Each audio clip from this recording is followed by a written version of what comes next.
Jadi kali ini gue ngebacain puisi, syair maupun prosa, tapi ngomong sendiri lagi. Jadi terserah mau didengerin apa kagak, ya kagak jadi masalah buat gue. Yang penting gue pengen ngomong.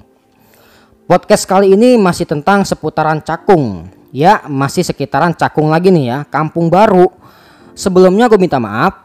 Podcast ini bukan bertujuan buat menyinggung, mengkritik, menghujat, apalagi menyerang siapapun maupun kelompok manapun. Karena emang udah lama banget gue pengen ngomongin tentang Cakung ya, tentang segala pergolakan yang ada di dalamnya.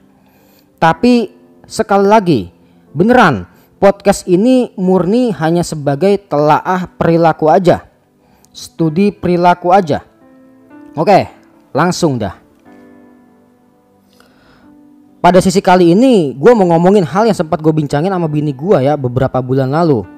Karena dulu bini gue emang pernah ngajar di salah satu sekolah swasta ya, yang ada di sekitaran Cakung dah, rada ke utara dikit banget ya dari Jembatan Tinggi Cakung. Sekolah menengah pertama gitu, SMP. Tapi bisa dikatakan sekolahnya ini ada embel-embel Islamnya. Nah hampir setahun nih bini gue ngajar di sekolah itu ya.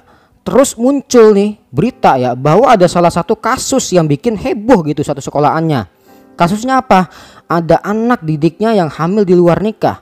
Kebetulan lagi lelakinya juga di sekolah yang sama gitu.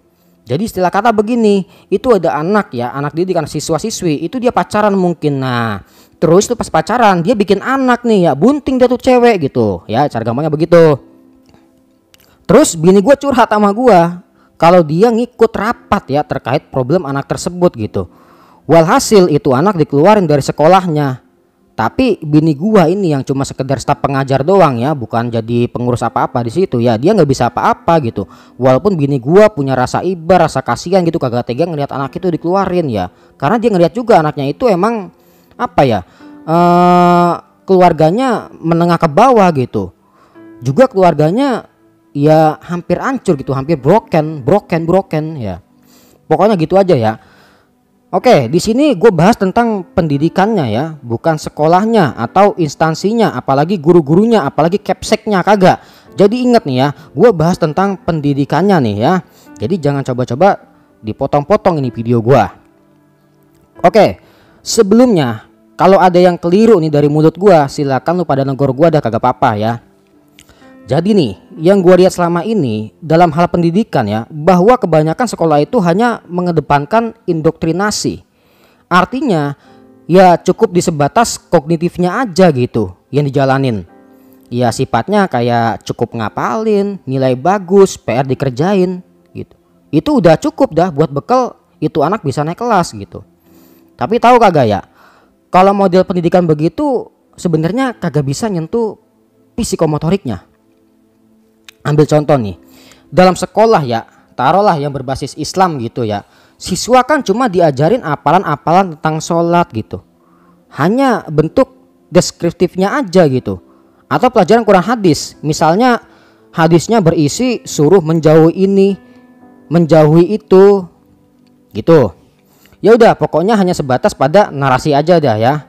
Berbeda lagi nih ya pengalaman gua ketika gua masih di pesantren dulu gitu, di Jawa Timur, di Jawa Tengah. Itu ya, kiainya mendidik bukan hanya deskriptif aja ya, bukan naratif aja, tapi juga normatif ya. Jadi itu kiai nih, kalau setiap subuh bangunin santri-santrinya gitu. Kadang-kadang itu kiai bawa tungket gede gitu, biar santri rada takut begitu ya. Walaupun tongkat gede itu cuma buat pajangan doang gitu, diketok ke ubin begitu, tok, ayo bangun, kum, sholat begitu. Nah, sehingga nih ya, di sini nih peran kiai kagak hanya nyuruh santrinya buat ngapalin bacaan jampe sembahyang gitu, bukan. Tapi juga mendidik sampai itu santri bener-bener bisa sembahyang gitu.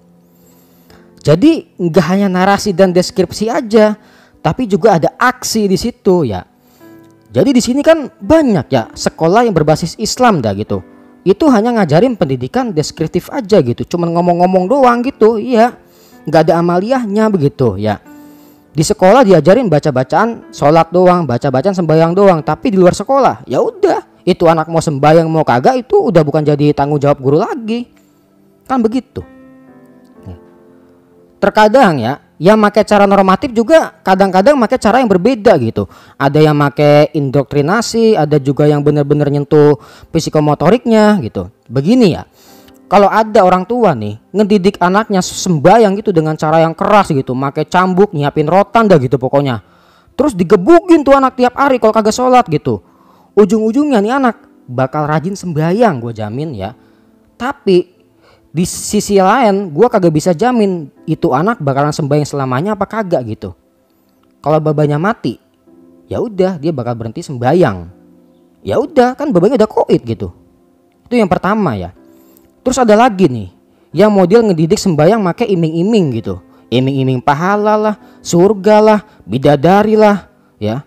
Sekalipun di palanya mengharapkan bidadari, surga gitu dan pahala ya, pokoknya sebagainya, tetap aja ya, itu anak ketika ngelihat sembahyang sebagai kewajiban, maka ya tetap aja dia akan berat gitu buat ngelaksanainnya gitu. Tapi nih, andai kata itu anak ya udah sadar kalau sembahyang itu sebagai kebutuhan ya, maka dengan senang hati dah itu anak bakal ngelaksanainnya. Makanya dalam sholat ya semestinya nggak usah lah diajarin pakai ancaman-ancaman dosa, neraka dan sebagainya gitu. Terlebih dalam zina gitu. Tapi diajarin dengan cara yang menyenangkan gitu. Ambil contoh semisal, ayo tong kita ke masjid gitu, ikut baba gitu, kita sembahyang di sono. Kalau kita udah di masjid nih tong, kita bakal nyopot semua atribut kita bakal nyopot semua pangkat kita gitu. Kita bakal setara semua derajatnya ya, sama manusia manapun gitu. Iya, kita orang miskin nih. Kita kalau di masjid setara sama orang yang kaya begitu ya. Kita bukan siapa-siapa nih, kita cuma rakyat jelata begitu. Kita kalau di masjid ketemu politikus, kita tetap setara derajatnya sama politikus, kan begitu. Ya. Atau bisa juga begini, ayo tong kita sembahyang gitu ke masjid biar kita punya banyak temen gitu semisal ya.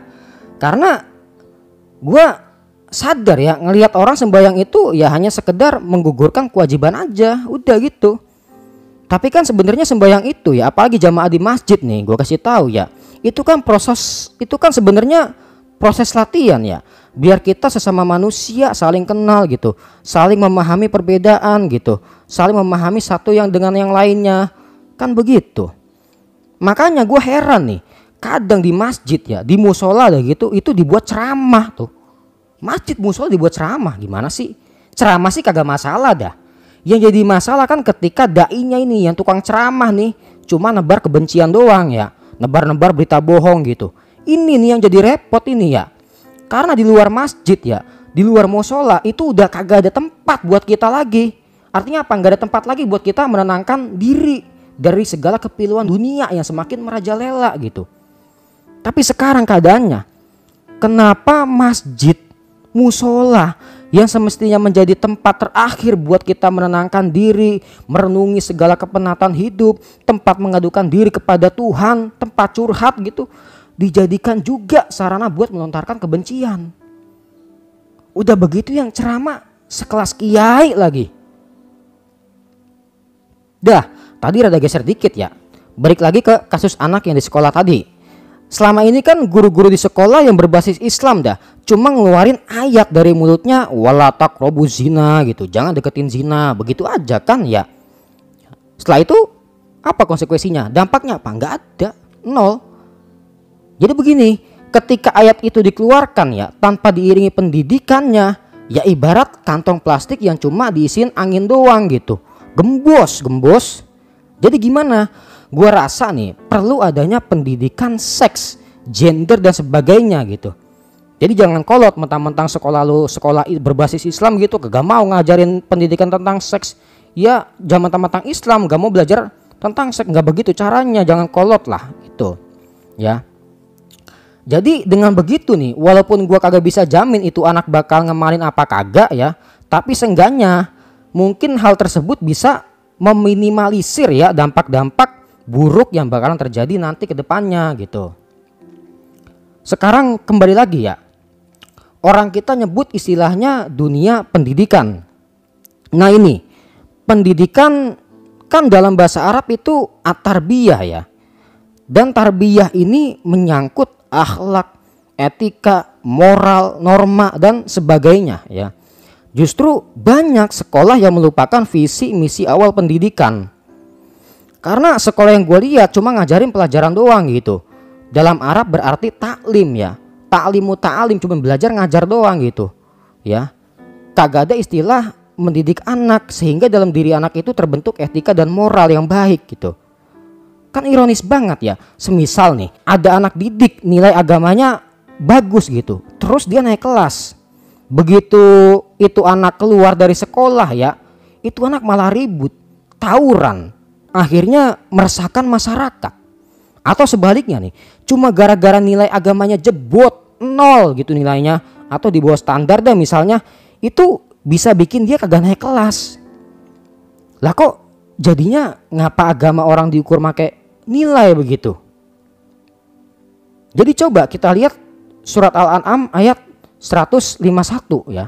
Yang begini nih bunyinya. Qul ta'alau atlu ma harrama rabbukum alaikum. Ya. Yang artinya begini, katakanlah wahai Muhammad, marilah kubacakan kepada kamu apa yang diharamkan Allah kepadamu. Di sini kita coba garis bawain dulu ya. Ngapa Allah kagak mengatakan apa yang diwajibkan, tapi Allah mengatakan apa yang diharamkan? Karena meninggalkan yang buruk itu lebih penting daripada melakukan kebaikan. Jadi gue pribadi, cara gue mendidik, ya gue kagak banyak merintah kebaikan ke santri-santri atau ke anak didik gue gitu, enggak. Tapi ya cukup gue cuma bilang semisal nih, tinggalin tidur pas waktu masuk sholat. Artinya jangan disengajain tidur pas udah denger azan, bisa haram tidurnya gitu. Atau gue bilang tinggalin main pas udah waktunya ngaji sekolah gitu. Kalau waktunya ngaji sekolah malah main, ya bisa haram dong mainnya. Kan begitu ya. Ninggalin tidur itu bagus ya. Tapi kalau kagak tidur-tidur bisa ngedrop badan gitu. Main enggak selamanya kagak bagus. Tapi kalau kagak pernah main bisa stres gitu.